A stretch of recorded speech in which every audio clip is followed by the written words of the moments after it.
Hero Medication Managed. Hey, Ogimaa, I've been hearing a lot about this term, climate justice. What is that? Climate justice is recognizing that the negative impacts of climate change don't affect all people equally. It also means transitioning from a fossil fuel-based economy to a more sustainable future. MN350 is one of the groups that's pushing for this transition to protect our futures. You can even get involved too. That's great, especially since I'm concerned about pipeline projects like Line 3. How can I help MN350? Just find them on Facebook or visit mn350.org. Hey, Cudahy to all my friends and relatives in four directions. This is Robert Pilot of Native Roots Radio presents I'm Awake. I'm here to ask you for your support. Finding honest Native-centered news is not easy. But with your support, we're able to provide accurate information about Standing Rock, Line 3, treaty violations, and COVID-19 in our Native communities. Please visit Native Roots Radio Network on Patreon and donate if you can. That's Native Roots Radio Network on Patreon. Minnesota has the only original wolf population in the continental United States, and 80% of Minnesotans believe the wolf should be protected. Howling for Wolves is asking Minnesotans to respect our true wildlife manager, the wolf. Their survival is critical to our ecosystems, our communities, and even our economy. As highly intelligent animals with strong social bonds, Minnesota wolves deserve to be protected and admired. Learn more at howlingforwolves.org. Let's live and let howl. The Department of Indian Work partnered with the Minnesota Department of Health to open the Twin Cities American Indian COVID-19 hotline. Now you can call the Twin Cities American Indian COVID-19 hotline Monday through Friday from 8 a.m. to 8 p.m. and Saturday and Sunday from 10 a.m. to 2 p.m. You can also schedule a free COVID-19 vaccine at the Minnesota State Fairgrounds. Appointments are available for residents 16 years of age and older. Vaccines are available to certain residents of Hennepin, Ramsey, Anoka, and Dakota counties. Call the Minnesota American Indian COVID-19 hotline at 651-304-9986 to find out when you can get your free COVID-19 vaccination. Appointments are available April 16th through June 19th. Call the Twin Cities American Indian COVID-19 hotline at 651-304-9986. That's 651-304-9986. With your AM 950 weather, I'm Brett Johnson. Look for clear skies overnight with a low around 51, Tuesday sunny with a high near 79, Wednesday sunny with a high near 91, and Thursday partly cloudy with a high around 92. Victor's 1959 Cafe in South Minneapolis is open for outdoor patio service. It's an authentic taste of Cuban cuisine for any meal of the day. Open Tuesdays through Saturdays from 9 a.m. to 8:30 p.m. and Sundays from 9 to 2:30 with takeout and delivery still available. More at victors1959cafe.com. Portions of Native Roots Radio may be pre-recorded. It's a good day to be indigenous. Get up, stand up. They are going to become more brutal. Couldn't cut, hitting cut again. Because all the hippies were trying to be Indians anyway. They're going to become more repressive because it's a matter of dollars and their illusionary concepts of power. Hey, Victor. We must live in balance with the earth. And also with recent happenings at Wounded Knee. I am awake. Hey, Cudahy to all my friends and relatives in four directions. You're listening to Native Roots Radio presents I'm Awake, and I'm your host, Wakunjahare, which means distant thunder. My colonized name is Robert Pilot, and we discuss national, that's hard to say. National? I said that with a little national accent. We discuss national, local, Native issues. It's kind of like a magazine show, and we have people coming in, and we also do the news here. Robert, you know, Ramsey County is holding a COVID-19 vaccine pop-up clinic this Wednesday, June 23rd from 4 p.m. to 7 p.m. at the Alliance Field. And the Alliance Field is that new soccer stadium that opened up on 94 in St. Paul. They are offering the Pfizer vaccine for age 12 and up and the Johnson & Johnson vaccine for age 18 and up. No appointment is necessary. For more information, visit ramseycounty.us/COVID vaccine. Hey, give that again, Wendy. Yeah, the Ramsey County is holding a COVID-19 vaccine pop-up. Not the whole thing, just the address. Okay, but this Wednesday, June 23rd from 4 to 7 at Alliance Field. And you can get more information at ramseycounty.us/COVID vaccine. Yeah, that's exciting. Hey, and one quick thing, they didn't switch our commercial, which we asked, and then maybe you can just give a quick update I on that. will. Yeah, the Twin Cities American Indian COVID-19 hotline. You could reach them at 651-304-9986. They're open Monday through Friday from 8 a.m. to 8 p.m., and they are no longer open on Saturday. Yeah, that's on pause. So Yeah. a lot of things happening, a lot of people getting vaccinated, and it's a good deal. Kind of off a little today, Wendy. Yeah. The cold weather's really froze my brain here. I have to I'm wear really enjoying it. I've been outside for a long time today, and I really enjoyed the nice brisk weather. It felt good. I have to wear hard pants now. You have to wear hard pants instead of these soft pants that I've been wearing. Exactly. So yeah, I don't know. Hey, but Ogimaa has been on vacation, and then we missed her very much, and we're so happy she's back. But she gently reminded me that she hasn't been gone for a week because she did the Monday show too. So okay, so it felt like a week. You only be docked for 4 days. All right. Hey, welcome, Ogimaa, with the news. Hey, Annie Buju. It's good to be back. It was a very long vacation, if I do say so myself. It was very hot. So I'm a little bit drained, and I've been having a little bit of technical issues. I had to come back to reality today, as Wendy said. My cell phone's not charging, and I'm still just kind of getting used to all the things that I would have been used to before I was gone for a week. So if you've ever been on a long trip, everybody, I'm sure you know how I'm feeling, and just, keep me in your thoughts, because at one point during the trip, I joked with my family that I was there, that my new native name should be Hot Mess Woman, because it was a long week. It was a long week, everybody. Oh.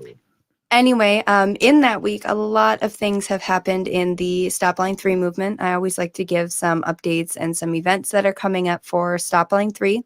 As always, Salsa at Sunset on Tuesdays for the water to Stop Line 3 happens at 101 2nd Street West in Park Rapids from 6 to 8 p.m. tomorrow. Coming up on Thursday, there is a Protect Nibe and Protect Manuman, which is Protect Water, Protect Wild Rice, Walk and Run for Water, and that's Thursday, June 24th at the Big Bear Landing in Minnesota. For general information and to donate, you can call 218-261-2160, and that number is for Mary, or you can call 218-849-3722 for Tara. To participate in the relay run, you want to call 218-401-2570 for Eugene.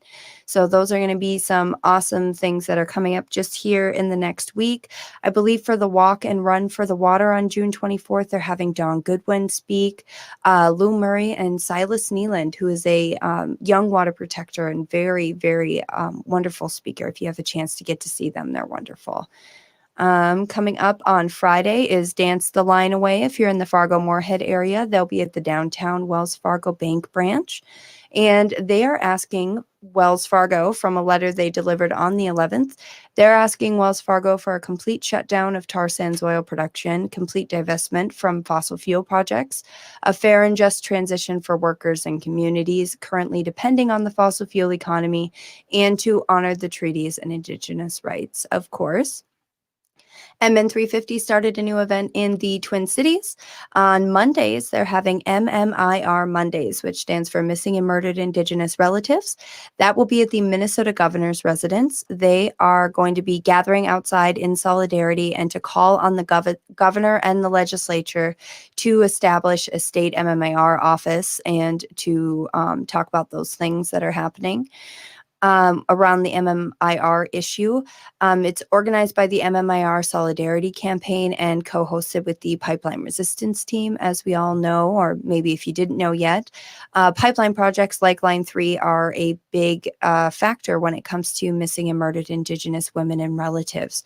When we have a lot of out-of-state people coming in to work on projects like Line 3 in northern Minnesota, it increases the risk of people being victims of human trafficking, sexual assault, and other really terrible, heinous things. So Moving on, if you don't know that much about Line 3, on Monday, June 28th from 7 to 8 p.m., MN350 is also hosting a Zoom webinar called The ABCs of Line 3. It is a webinar that's going to cover history, how the pipeline impacts land, water, climate, and Native communities, and you will also learn about the Indigenous-led movement to oppose the pipeline and how to help. Coming up on July 2nd through July 5th, that is 4th of July weekend, there's going to be the Protect the Shell River Paddle. That is hosted by Honor the Earth. They're going to be launching daily and having a parade on July 4th at the Shell City Campgrounds. That's about 15 minutes south of Park Rapids, Minnesota, I believe. Everybody's invited to come and stay at the Rough Camp. They're really looking for 1855 treaty food and Native artist vendors. Anybody who's got a tribal ID does not need to pay for camping. There's really no specific contacts for anything for that event. So remember to be self-sufficient, that it's a public park, and that you're welcome to come and join them. Again, that's at the Shell City Ghost Town Campgrounds, also known as Shell River, and is on the edge of Huntersville State Forest in 1855 treaty territory. And the other big news that happened today is that in Palisade, DNR officers have been harassing water protectors in a sacred lodge, even though the U.S. Army Corps of Engineer headquarters has placed a stop work order at the Palisade Welcome Water Protector site. However, arrest began today. So there are arrests happening as of early this afternoon, late this morning at the Palisade camp. They're asking everybody to call Governor Tim Walz at 651-201-3400 and ask him to tell Aiken County to stop these arrests, because there is a stop work order placed at that location by the U.S. Army Corps of Engineer. The last live video I seen about this, there was police from 2 different counties, the DNR and Securitas Security, that were there enforcing these arrests, but it almost appears as if they don't know about the stop work order. That's really, really concerning that people are being arrested while in Sacred Lodge at the edge of the Mississippi River there. So if you have not yet, call Governor Tim Walz of Minnesota and make sure that you leave him a message and let him know this is not okay. Hi, Tracy. I see you there. It's good to be back. Ogimaa with her fans. That's awesome.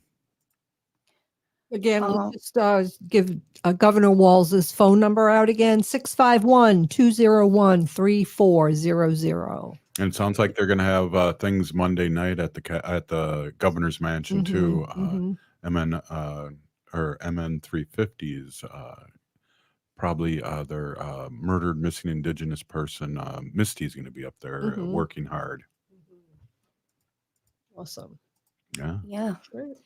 I do have a quick note if we have a few seconds, Robert. Yes. Yeah, we got a few seconds. Oh, yeah. Remember, Enbridge got an increase on their water permit to from it was 630 million gallons increased to 4.98 billion gallons.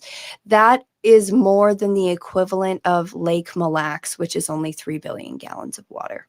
Yeah. Wow. That really puts it in perspective when you put it that way. That's crazy.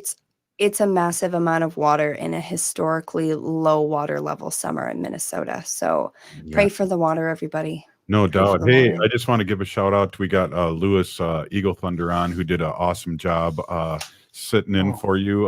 Thanks, Lewis, for stopping in. Lewis is a new member of the Native Roots, the Native Roots radio team, and thank you so much, Peony Gigi, for all the hard work you're going to be doing for us, Lewis. All right. Yeah, absolutely. Oh, you're giving him a good warning. Yeah, exactly. Hey, wow. And then awesome job, Lewis, on the news. And it's great to have Ogimaa back. And things are feeling good because my schedule is going to be pretty hectic here in the next couple, possibly months. So it's great to have this great team work with you, Wendy. That's right. And I feel good when I have Ogimaa and Lewis with me, and I'll be hosting the show tomorrow. So we'll have to get organized with that, and that'll be fun to do. Here's the dream team. Just take a quick look. You're listening to Native Roots Radio Presents I'm Awake, and we'll be right back after this short break. I can talk for another 30 seconds, Wendy. Go for it. Robert. Hey, Nice, cool weather. It's going to be hot again. I know you like doing the weather, Wendy. It's going to be hot again when? It is on Wednesday and Thursday. Yeah. It's going to be, especially Thursday. Yeah, it's going to be really warm. Hey, and Wednesday, 91. Up next, we're going to have Winona LaDuke. We got a clip sent to us from her, and we're going to play that. And we're That's gonna awesome. Introduce it, maybe discuss it a little bit. Maybe, Lewis, you can hang on for that, too. You're listening to the Native Roots Radio Presents I'm Awake, and we'll be right back. Stay with us. We have vital information we would like to share with you. The Department of Indian Work St. Paul partnered with the Minnesota Department of Health to open the Twin Cities American Indian COVID-19 hotline. They provide information on testing sites, isolation space, vaccines, housing assistance, and food resources. If you or someone you know has questions about COVID-19 or has questions to determine if you should get tested, please call them at 651-304-9986. Again, the number is 651-304-9986. The Twin Cities American Indian COVID-19 hotline is open for calls Monday through Friday from 8 a.m. to 8 p.m. Call the Twin Cities American Indian COVID-19 hotline at 651-304-9986. That's 651-304-9986. When we heal from our traumas, when we face our fears, let go of our addictions, when we relearn our values, when we live our teachings, respecting our elders, cherishing and honoring our children, when we honor and take care of our spirit, there will be no room left for sexual violence. Sponsored by the Minnesota Indian Women's Sexual Assault Coalition. Hey, Ogimaa, I've been hearing a lot about this term, climate justice. What is that? Climate justice is recognizing that the negative impacts of climate change don't affect all people equally. It also means transitioning from a fossil fuel-based economy to a more sustainable future. MN350 is one of the groups that's pushing for this transition to protect our futures. You can even get involved too. That's great, especially since I'm concerned about pipeline projects like Line 3. How can I help MN350? Just find them on Facebook or visit mn350.org. Hi, I'm Jane Fonda, and you're listening to Native Roots Radio. Hey, thanks, Jane, for listening. You're listening to Native Roots Radio Presents I'm Awake, and I'm your host, Robert Pilot. Ramsey County is holding a COVID-19 vaccine pop-up clinic this Wednesday, June 23rd from 4 p.m. to 7 p.m. at Alliance Field. They will be offering the Pfizer vaccine for age 12 and up and the Johnson & Johnson vaccine for age 18 and up. No appointment is needed. For more information, visit ramseycounty.us/COVID vaccine. Wow. Nice read, Wendy. Yeah. Hey, so we're always it's always exciting to be in I should say cahoots with Winona LaDuke. Mm-hmm. And so she sends us stuff. She comes on her show. There's some important information I know she wants to put out there, and we support that. Mm-hmm. And why don't we take a quick listen? Yeah. I mean, this is Winona LaDuke, and I want to talk about when the rain ceased. There's going to be a story in the future that our descendants will tell. That'll be the story of when the rain ceased because the people didn't respect the water. It's a story of now. This year is the worst drought that any of us can remember, and it's clear that we need some rain. We're not getting enough, and maybe this is a lesson in respecting water. And it's way time for our Anishinaabe people to restore our rivers, rights, and jurisdiction. The time for the White Earth Tribe and the 1855 Treaty Authority to protect the waters. On June 7th, the White Earth Tribal Council, the 1855 Treaty Authority, Frank Bebo, wrote a letter to the Commissioner of Natural Resources. It was a tribal notice of immediate concern for public health and safety for the waters of the Shell River and the rights of Minoman for the alarmingly low and currently dropping water levels of the Shell River along the Line 3 pipeline route corridor. And Ambridge additionally requested since that time another 5 billion gallons of water along exactly that same route. This same water is being used for irrigation and RDO offset fields in a really extensive rate. The Minnesota DNR must immediately suspend indefinitely water use permits for the river and well aquifer water extraction for private commercial activities. That's what the 1855 Treaty Authority said to Commissioner Stromnan. on June 7th, last week. Now, the rivers like the Shell, the Strait, the Crow Wing, and the Mississippi are at some of their lowest in history. And at the same time, big irrigators like RDO Offutt are sucking water for center pivot irrigation, depleting groundwater. Wild rice and special communities of fish and clams are in deep risk. And the question is, why should a corporation get the water and not the river? And by the way, who's checking? Then there's the already prevalent nitrate contamination from exactly these same corporations. Enter the DNR and Enbridge. The Department of Natural Resources of Minnesota somehow, in a baffling move, just increased from 630 million gallons of water to 5 billion gallons of water, the amount of water that Enbridge is allowed to dredge through all of their machinery and pipes. That's the water supposed to be in our aquifers, the water which feeds the Shell, Crow Wing, Mississippi, and Strait rivers. So who gives water away to a Canadian corporation in a drought? We all see our monomen as laying on the water, our sacred food for our people. It's waiting to come up. We've riced on Lower Rice Lake for 1,000 years or so, and now this year we see the Knife River contracting and other guys suck water out of the lakes, and pretty much our lifeblood as well. What's clear is that the state of Minnesota is grossly mismanaging the protection of water and the relatives who live in the water between the Department of Natural Resources and the Minnesota Pollution Control Agency. Now's the time, more than any, for the 1855 Treaty Authority to stand for the people, to stand for the water, to stand for the rice. Now's the time. Now, here's a rhetorical question I asked about 15 years ago. Why am I considered an activist? Because I want clean water, and a corporation like Enbridge or RDO Offutt isn't considered a terrorist as they contaminate our water? The question. That's really the question here. If the rights of corporations should be considered greater than the rights of fish, wild rice, and the people to live with clean water. It's that basic. Looks to me like the clams need a lawyer. Back in the day of the 1855 treaty, the agreement between the Anishinaabe and the newly created America, you could drink the water from every stream and river, from every lake. The lakes and rivers were full of sturgeon, whitefish, walleye, and wild rice, all in abundance. Maple trees covered the territory, and in 1 year, one of our villages produced 463,000 pounds of maple sugar, possibly more sugar than was produced by slavery, at least from a plantation that year. And that sugar was produced from trees. That was sugar without slaves. That's when America was great. Indigenous people know how to live well. Anishinaabe people know how to live well. After all, when the 1855 treaty was signed, there was a buffalo herd that was almost 60 miles long, hanging out on the Missouri River, and those buffalo would come to the Ponsford Prairie and the Shell Prairie. That was then, and we remember that. We remember that as Anishinaabe people. Seems like nowadays people have amnesia, historic amnesia. Like everyone had a reset button pushed in their heads, reset their memory and the narrative. We used to all be able to drink the water. And water was full of life, not pesticides and invasive species. Now it's been normalized that we should buy water from Fiji, or maybe a pump in Michigan, or have elaborate water systems. And then, of course, we should all pay for it, while the company which made the mess gets to continue making a profit off our water and destroying life. So when our descendants tell the story of how the rain ceased, this is the story, and it's how it's going to be told. Some people who were called water protectors, led by Anishinaabe women, came to the waters, and hundreds of thousands of people joined with them because the water was understood as life, and the Anishinaabe people all remembered that. The Anishinaabe told the people to respect the water, and people began to do that.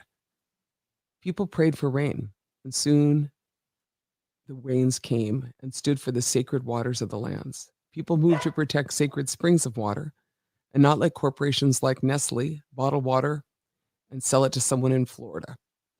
And the Ojibwe took leadership in the regulatory system through their treaty authorities and their tribal governments. The Biden administration funded infrastructure so that cities could have working infrastructure and that water was safe, from Flint, Michigan to Rice Lake, the Everglades, and Hubbard, Minnesota. We set up gray water systems and housing and quit peeing and dumping old pills in our drinking water as much as possible. And then we enacted laws that respected the rights of water and wild rice over the rights of agribusiness and Canadian corporations, and moved to organic agriculture and hemp, because after all, we had a lot of bioremediation to do on those potato fields and needed to suck up some carbon quick. We used a lot less energy because everything was local, and why leave? This is the Creator's country. And the people prayed for rain, and it was good. So just an end note. A few days ago, I spoke with a friend of mine, a businesswoman in Park Rapids. She called me because she wanted to let me know that she wasn't political and so didn't want to be associated with water protectors. Being a water protector was political, she said. So look, I have to ask the question. How did asking for clean water, wild rice, and a place for fish get to be political? Seems like water is something all of us need, and being a water protector should not be political. It should just be common sense. Miigwech, this is Winona LaDuke. Wow, Wendy, that was awesome. I love it. I love it. And I love what she said. Why should a corporation get the water and not the river? I know. It just doesn't make sense. And everything that she said makes perfect sense. So Exactly. yeah. Wow. But hopefully somebody will listen. Hopefully somebody will listen and the pipeline will be stopped. Well, we got to just keep talking about it and having guests on and having Ogimaa bring up the news because we're not hearing it anywhere else. It's silent. It's just like what Lewis Eagle Thunder talks about, the STAIN Act. That was a big thing during election, and now we don't hear about it. So there's all these things that we do here that hopefully remind people to do stuff. And everybody should tell everybody else who doesn't know about the water to tell them about the water. Good one, Wendy. I want a t-shirt that says that. That was awesome. Hey, who do we have up next, Wen? Do we have Lewis? No. We have Dr. Stately? Yeah. We have Dr. Stately next? Yeah. All right. Yeah, well, you did pretty good there. All right. Hey, you're listening to Native Roots Radio Presents I'm Awake, and we'll be right back with Dr. Stately. Stay with us.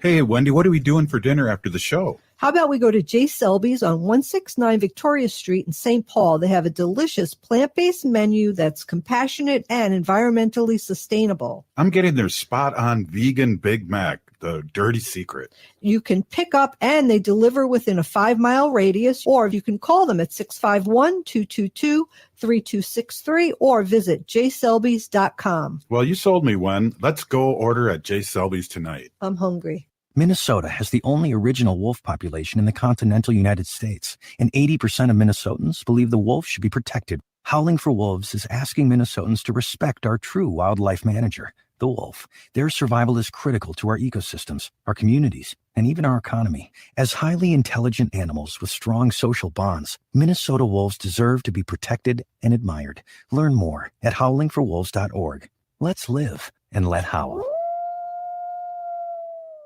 We have vital information we would like to share with you. The Department of Indian Works St. Paul partnered with the Minnesota Department of Health to open the Twin Cities American Indian COVID-19 hotline. They provide information on testing sites, isolation space, vaccines, housing assistance, and food resources. If you or someone you know has questions about COVID-19 or has questions to determine if you should get tested, please call them at 651-304-9986. Again, the number is 651-304-9986. The Twin Cities American Indian COVID-19 hotline is open for calls Monday through Friday from 8 a.m. to 8 p.m. Call the Twin Cities American Indian COVID-19 hotline at 651-304-9986. That's 651-304-9986. Over the past year and more, we've all missed out on a lot. Family time, graduations, weddings. And missing those events, we've missed out on even more. Friendships, connections, community, belonging. That's a long time to miss things this important. So don't miss on getting the COVID-19 vaccine. Vaccines are now available throughout Hennepin County to anyone over the age of 16. Just visit takecarehennepin.org and sign up to get yours. That's takecarehennepin.org. Hey, Ogimaa, I've been hearing a lot about this term, climate justice. What is that? Climate justice is recognizing that the negative impacts of climate change don't affect all people equally. It also means transitioning from a fossil fuel-based economy to a more sustainable future. MN350 is one of the groups that's pushing for this transition to protect our futures. You can even get involved too. That's great, especially since I'm concerned about pipeline projects like Line 3. How can I help MN350? Just find them on Facebook or visit mn350.org. Hello, Minnesota. This is Stephanie Miller. Make sure to start your day off right with the Stephanie Miller Show every weekday morning from 8 to 11 right here on AM 950. COVID-19 vaccines are safe, effective, free, and approved for everyone over the age of 12. Getting vaccinated is the most powerful tool to keep ourselves and loved ones healthy and to end this pandemic. Get your vaccine and get back to what matters most to you. To learn more about scheduling a free appointment, visit ramseycounty.us/COVID vaccine. Again, that website to schedule your free COVID-19 vaccine is ramseycounty.us/COVID vaccine. AM 950, the progressive voice of Minnesota. With your AM 950 weather, I'm Brett Johnson. Look for clear skies overnight with a low around 51. Tuesday sunny with a high near 79. Wednesday sunny with a high near 91. And Thursday partly cloudy with a high around 92. Victor's 1959 Cafe in South Minneapolis is open for outdoor patio service. It's an authentic taste of Cuban cuisine for any meal of the day. Open Tuesdays through Saturdays from 9 a.m. to 8:30 p.m. and Sundays from 9 to 2:30 with takeout and delivery still available. More at victors1959cafe.com. This is Winona LaDuke of Honor the Earth, and you're listening to Native Roots Radio. I'm awake. We are Calusa Nation. Okay, welcome back. Native Roots Radio presents I'm Awake, and I'm your host, Robert Pilot. Ramsey County is holding a COVID-19 vaccine pop-up clinic this Wednesday, June 23rd from 4 p.m. to 7 p.m. at the Alliance Field. They will be offering the Pfizer vaccine for 12 and up and the Johnson & Johnson for 18 and up. There's no appointment necessary. For more information, visit ramseycounty.us/COVID vaccine. Wow, you do that like a pro. I am a pro. Oh, that's right. Mm-hmm. Hey, today is Monday, and it's great. We're back to the regular schedule. We got Ogimaa back. We got Lewis here, and we have the star of the show, Dr. Antony Stately, CEO of the Native American Community Clinic. And I don't see him with his new headphones, but he might have. We're not sure yet if he has his new T-shirt on. Welcome, Dr. Stately. He does, yeah. Heck yeah. He's got the Resist shirt on. You're going to get one, Lewis, too. Don't worry. Yeah. I love it. Where's your magical headphones that we got you? I really good, they're though. probably in the bag still, and they're probably somewhere like on top of the cupboard, or they could be underneath the table. Hey, I had a chaotic Friday, the day that you stopped me in the parking lot to give this to me along with the headset, and I had family visiting over the weekend, and you know how that goes. Yeah, we got a selfie, and though I got like 90 likes so far. I'm going to try and boost it later, see if I can get some more likes. Hey, you got a couple things you want to mention, and I want you to be able to mention that GoFundMe a couple times during your segment. Oh, sure. I can send you the link too, but I don't know if you're allowed to do that. But I have a GoFundMe campaign that I put on my own personal Facebook page, and this is a GoFundMe account that I created for my good friend and colleague, dear friend, Bonnie Wallace, who is living up there in Fond du Lac, and her granddaughter was horrifically murdered the Wednesday before Memorial Day in a murder-suicide. It was kind of a domestic situation. I think that went really bad.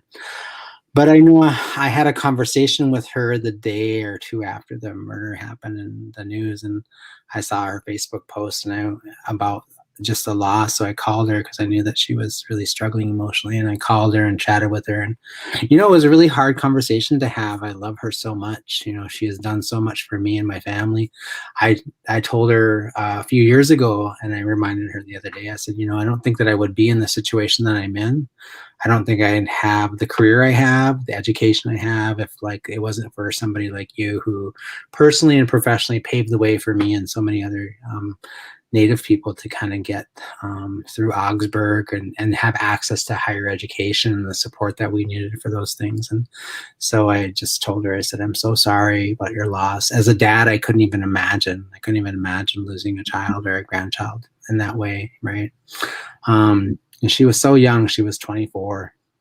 Her name was Monica, or Nada Monique Frank.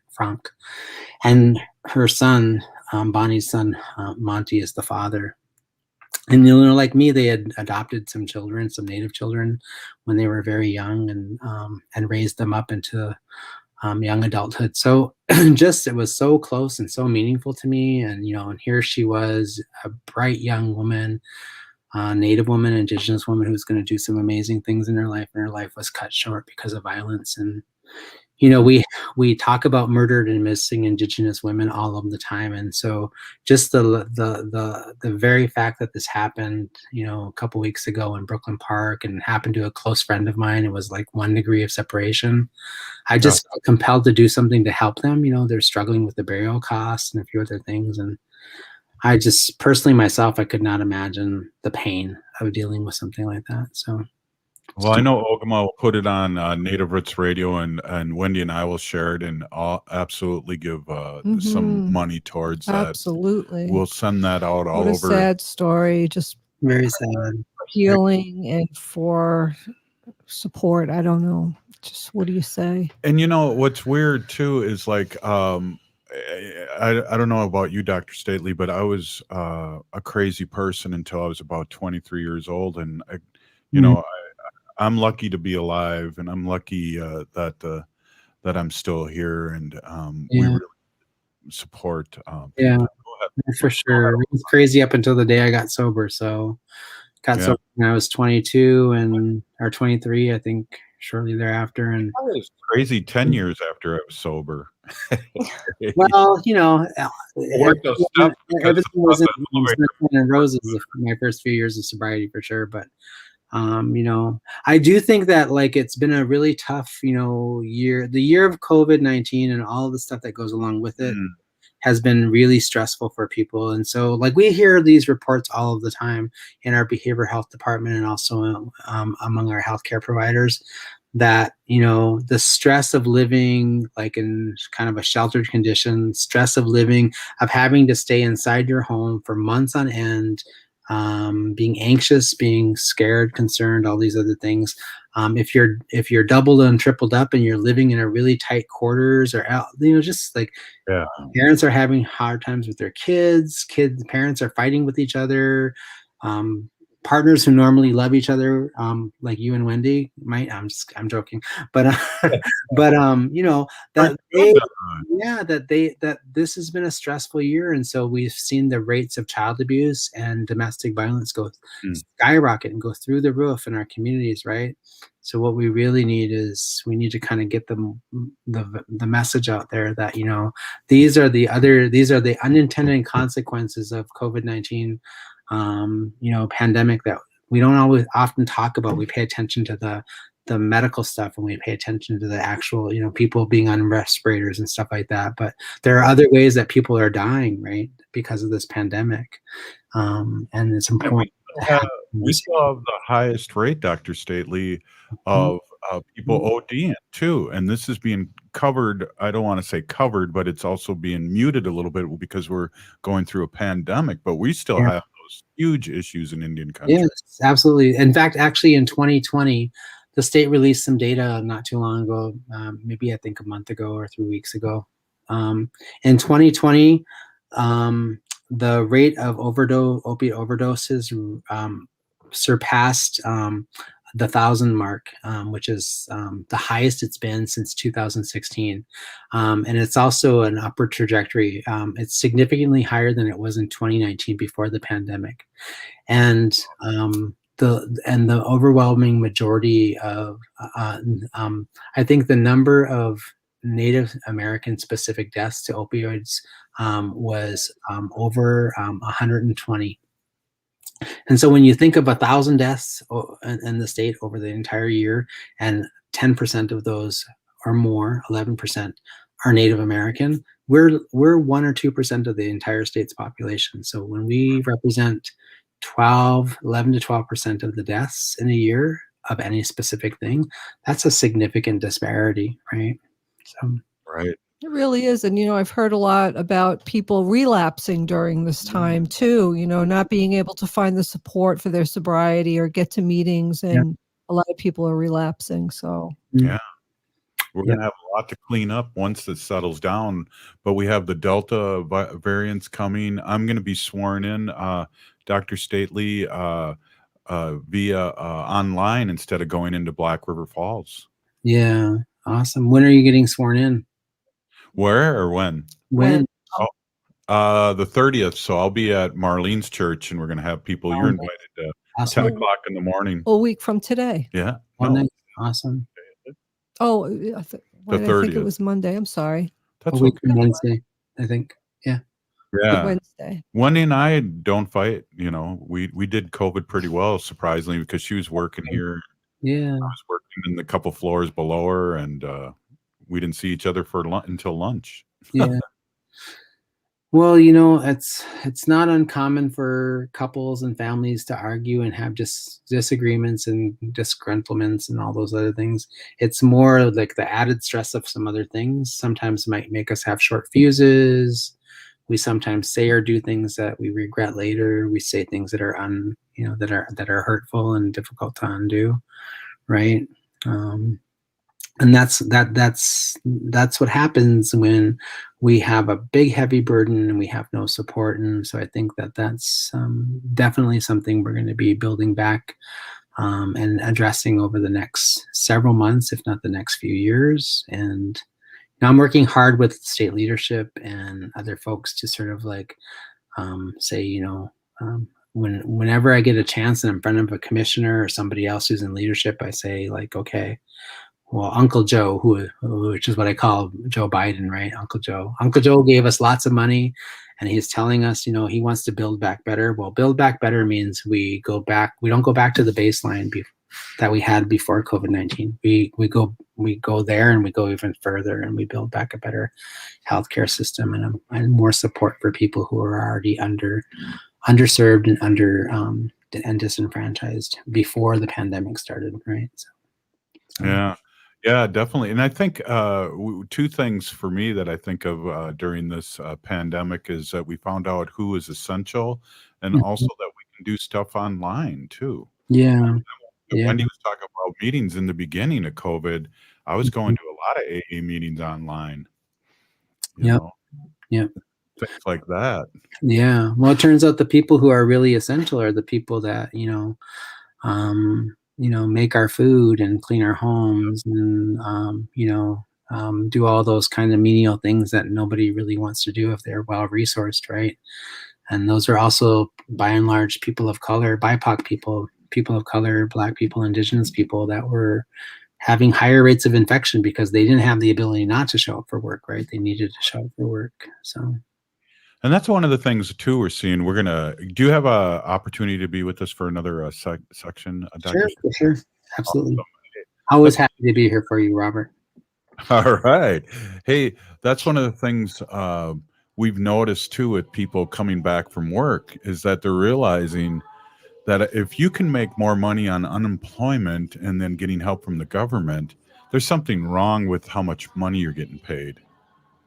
Oh, for sure. Absolutely, for sure. Yeah. Wow. We'll be right back. We're here with Dr. Stately, Wendy, and we'll be right back after this short break. Stay with us. I want to say that. Stay with us.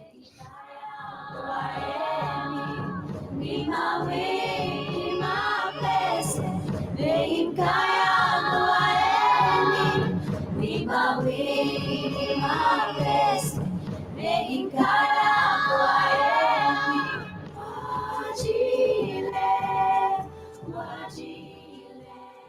Hey, Cudahy to all my friends and relatives in 4 directions. This is Robert Pilot of Native Roots Radio presents I'm Awake. I'm here to ask you for your support. Finding honest Native-centered news is not easy. But with your support, we're able to provide accurate information about Standing Rock, Line 3, treaty violations, and COVID-19 in our Native communities. Please visit Native Roots Radio Network on Patreon and donate if you can. That's Native Roots Radio Network on Patreon. Pinigigi, and thank you for your support. Over the past year and more, we've all missed out on a lot. Family time, graduations, weddings. And missing those events, we've missed out on even more. Friendships, connections, community, belonging. That's a long time to miss things this important. So don't miss on getting the COVID-19 vaccine. Vaccines are now available throughout Hennepin County to anyone over the age of 16. Just visit takecarehennepin.org and sign up to get yours. That's takecarehennepin.org. Life is a journey, and the Doherty Family College will help you get where you want to go. Located downtown Minneapolis, this affordable 2-year college provides free textbooks, a laptop, meals, career coaches, one-on-one mentorship, and a Metro Transit pass, making DFC the perfect pathway to a bachelor's degree. Turn your dreams into reality. Connect with a counselor today at dfc.stthomas.edu. If you're hurting in your relationship or have been affected by sexual violence, you're not alone. Strong Hearts Native Helpline can help you through these difficult and uncertain times. Strong Hearts Helpline is a free 24/7 confidential domestic dating and sexual violence helpline for Native Americans. Help is available by calling 1-844-762-8483 or by clicking on the Chat Now icon on strongheartshelpline.org. This message is sponsored by the National Indigenous Women's Resource Center.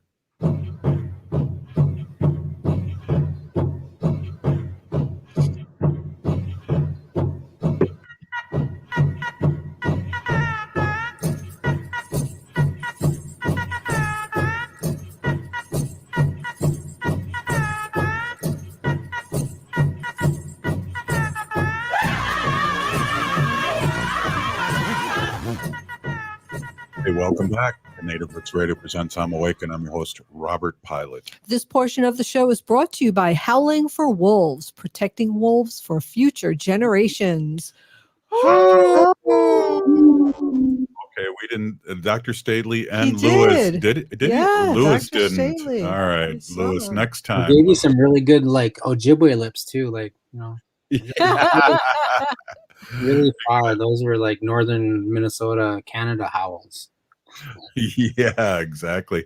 Hey, we're here with Dr. Stately, and again, I want you to give out that for our radio listeners that GoFundMe page, please, and then because we got it going on here, Ogimaa's got it up on her Facebook page. Yeah, thank you. That was really generous and sweet of you. I just got one ping, a couple pings already on my phone, people contributing, and so I want to be clear and tell people like I'm just doing this in support of my good friend Bonnie Wallace, who is the grandmother of Nada, and I just told her in her moment of pain and difficulty, she was worried. She was like, I don't know how we're going to pay for the funeral and yada yada. And I said, like, do you know how to do a GoFundMe page? And she said no. And I said, well, it can't be that hard. Let me try and do it for you. And it turned out to be more work than I didn't know how to do it either. My first one, but I'm just trying to support that family. I think in a moment of time like this, when you're really struggling with just your emotional, your reaction to it all, to have to sort of also worry about paying for burial costs or other things that go, that go along with that. Maybe you had a traditional drum there and you had to pay for a drum, or you had to those kinds of things. You don't have, when you're in pain, you don't want to have to really struggle with that. It's just one more burden, right, for the family to take on. And if there's some way that we can kind of pull together as a community and provide some support to them and just say, we're so sorry. Costs nothing to pray, but, so at minimum, say a prayer for this family who's struggling. But, if you have $1 or $2 or, even a couple of spare $100, just something to help this family when they're in moments of pain. And I want to be fully transparent. All of the money that is raised is going to go to that family. I'm not. Mm-hmm. Absolutely. And just think of it, all our listeners out there, just don't get that second latte, give them $5, right? Yeah, don't go through the Starbucks, right? Don't use that word because we'll get sued. Don't go through the coffee machine. Yeah. I call it $4 anyway, because everything there costs $4 at least. We call it corporate coffee over here because we remember when the mom and pop coffee shops were here. If you're gonna buy coffee, buy some Boujou coffee. They're a native owned and operated organization. Yeah, and then also our own powwow grounds here on Franklin Avenue. Yeah, for sure. Minneapolis, yep, definitely.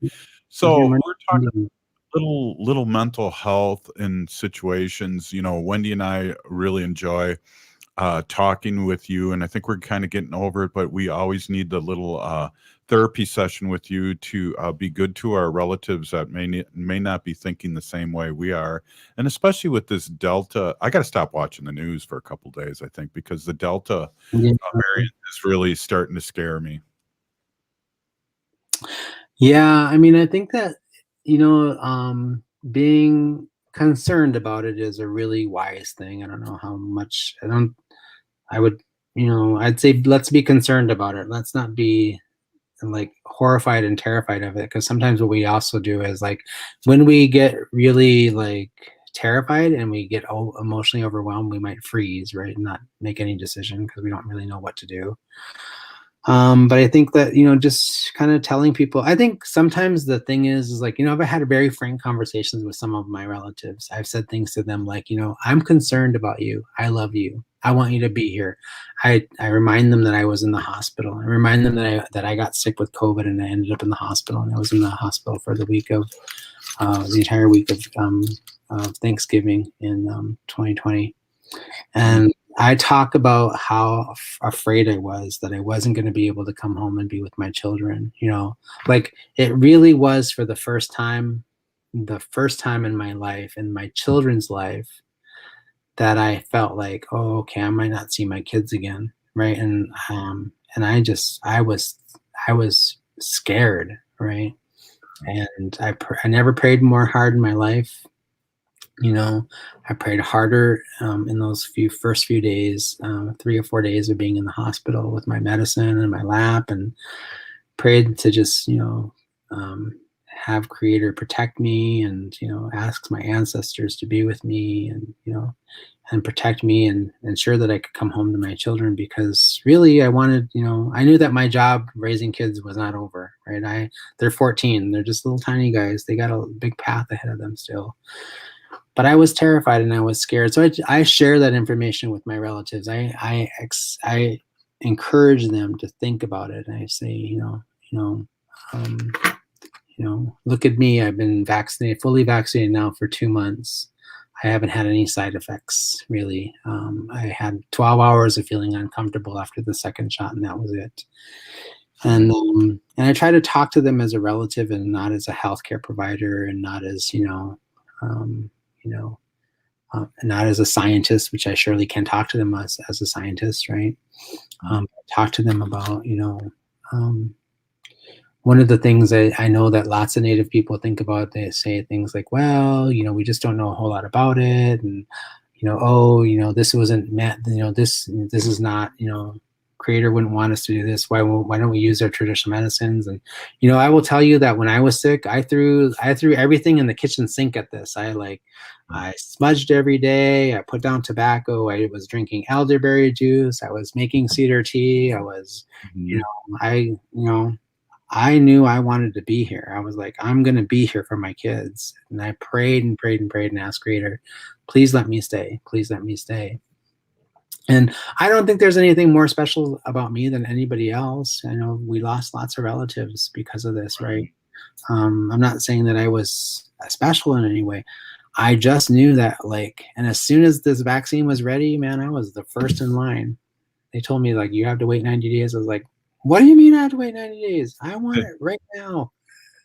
Yeah, Wendy and I cried. I'm waiting for the booster. I can't wait to get my booster. I cried when I got the vaccine, shot. Yeah. And also too, if the vaccine didn't work, why are we down for the first time in over a year, over 1,000 cases now. Yeah. Today. Yeah, there is no significant evidence that it makes people sicker, kills people. I listened to this great talk on NPR a couple of days ago. I think it was on probably like Friday afternoon. Actually, on my drive home from work, where they were talking about, anti-vaxxers and all the work that they do to sort of kind of undermine, the confidence that the community has in the vaccine program. And that there's a narrative there that is important to understand. It's like it benefits sometimes people who are in lots of power to have, people become more vulnerable. And so I was thinking about it, and then I had a conversation briefly with a relative who has a child, teenager like my son's, and they weren't sure whether they're really going to get the child vaccine or not. I said, I know it's going to be challenging for you to hear me say this, but I said, I want to really encourage you to think about vaccinating your teenager. Like, they don't have the same amount of control and power that you have. You're an adult. You get to make some independent decisions. They're a child, right? And we have a responsibility as that Creator gave us when they blessed us with children, to take care of them, protect them, and do everything we can to make sure that they're going to be okay and they're going to survive. And I'm going to encourage you to think about, like, if your child wants it, do everything you can to support your child in that decision, because they have a right to have an opportunity to be here just like everybody else.